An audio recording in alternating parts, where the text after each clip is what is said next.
According to Yuki 2013, leadership is different from managers, which I believe is true. Leadership is about getting people to understand and believe their vision and work with all the members of the group to achieve their goals, while managing is more about administering and making sure that the day-to-day things or works are happening as they should.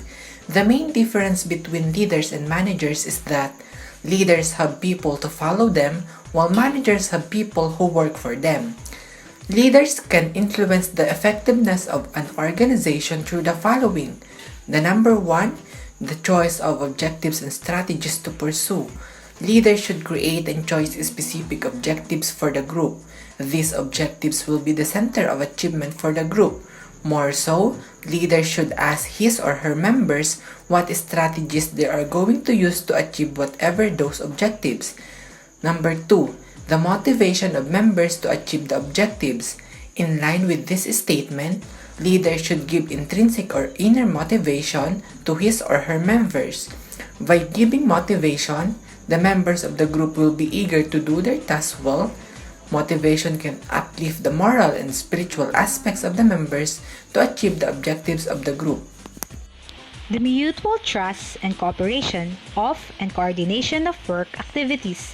Leaders will effectively deliver the trust to the entire team, which leads them to attain their main goals.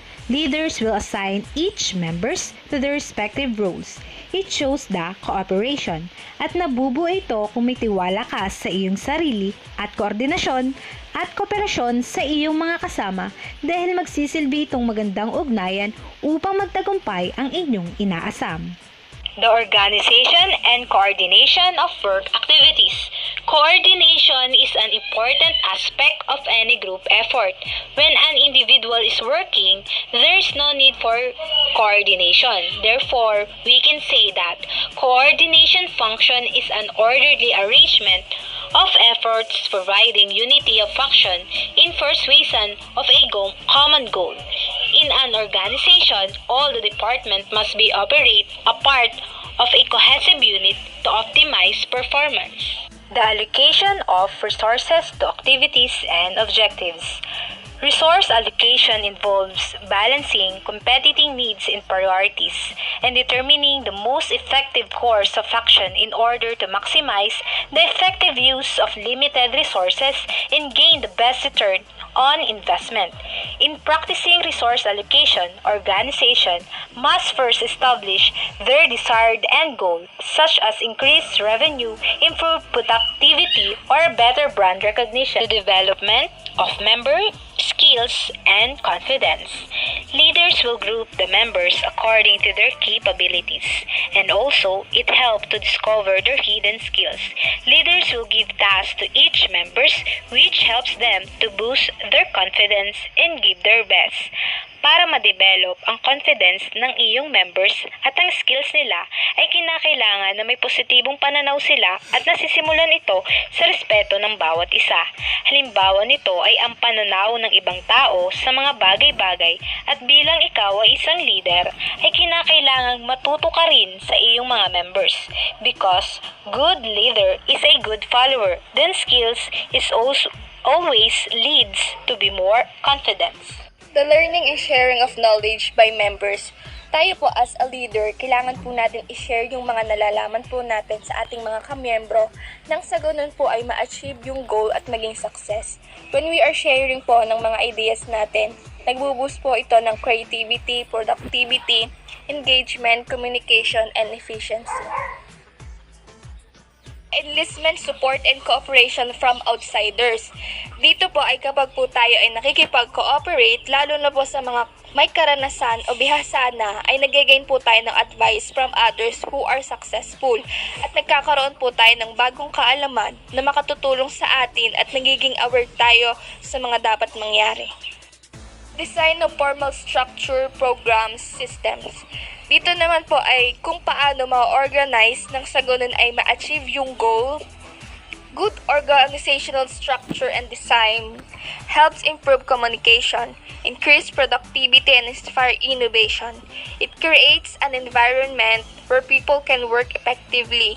The larger the organization grows, the more need there is for formal structure. Shared belief and values of members. This is very important po nang sa ganun ay magkaunawaan ang isa't isa dahil po para maiwasan ang hindi pagkakaintindihan. Also, it helps us to grow and develop. The decisions we make are a reflection of our values and beliefs, and they are always directed towards a specific purpose.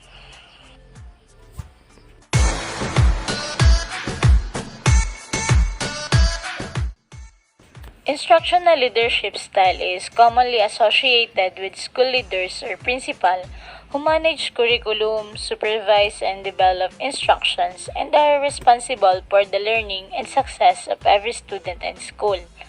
According to Hallinger, this style was focused on the role of school leaders in coordinating and controlling curriculum's instruction.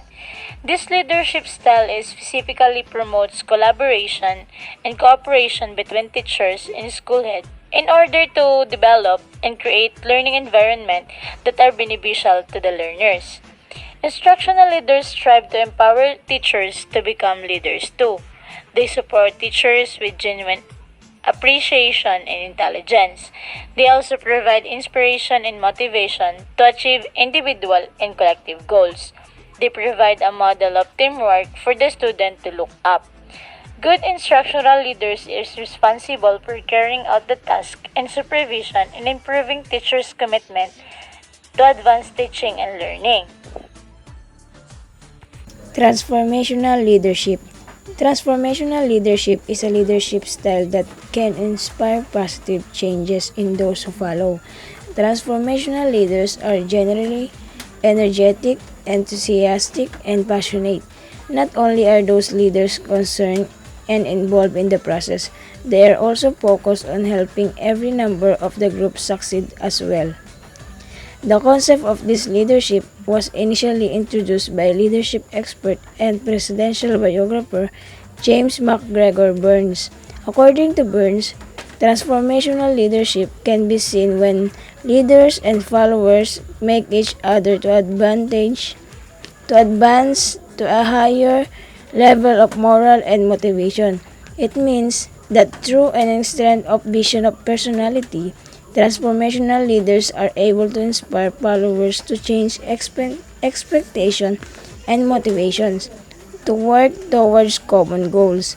Then later on, researcher Bernard Bass expanded upon Burns' original ideas to develop what is today referred to as Bass transformational leadership theory.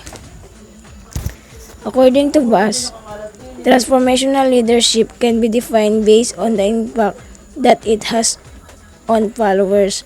Transformational leaders, Bass suggested, garner trust, respect, and admiration from the followers.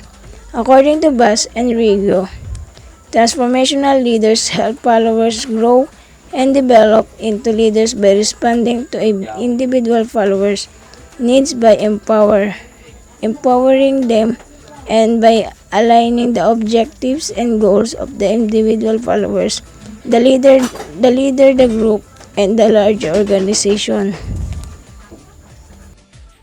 Sooner, you will find yourself in the position of running the school on a day-to-day basis, like for example, fulfilling the role of a head teacher. Maring hindi mo makayan ang lahat ng mga responsibilities and you will need to rely increasingly to the support of your colleagues from within your own school, as well as on colleagues from across the partnership or network of schools or other organizations within your area of work. This is what a distributed leadership looks like. In the given situation, we can infer that distributed leadership is considered as a shared effort by more than one person. Leadership, responsibilities, and accountability are shared by those with relevant skills and expertise rather than resting with an individual. Organizational improvement and change become collective rather than an individual responsibility. Ika nga, two heads are better than one. The more, the better. It's a group effort, hindi individuality ang pinapairal dito. Distributed leadership has 8 attributes: shared responsibility, shared power and authority, synergy, leadership capacity, organizational learning, an equitable and ethical climate, a democratic and investigative culture, and macro-community engagement, kung saan ang traditional na heroic man ay pinasusubalian dahil ang distributed ay more concerned sa empowerment, participation, and cooperation. Ang decision-making ay hindi lang nanggagaling sa iisang tao, kundi pinag-iisipan ng maramihan. In education setting, distributed leadership draws from different perspectives to support the instructional leadership team in establishing a system in improving a curriculum and instruction through collaboration. Ang mga miyembro ay nagtutulong-tulong sa pagmamanage ng school na nakaangkla sa kanilang shared mission and vision to foster culture of learning.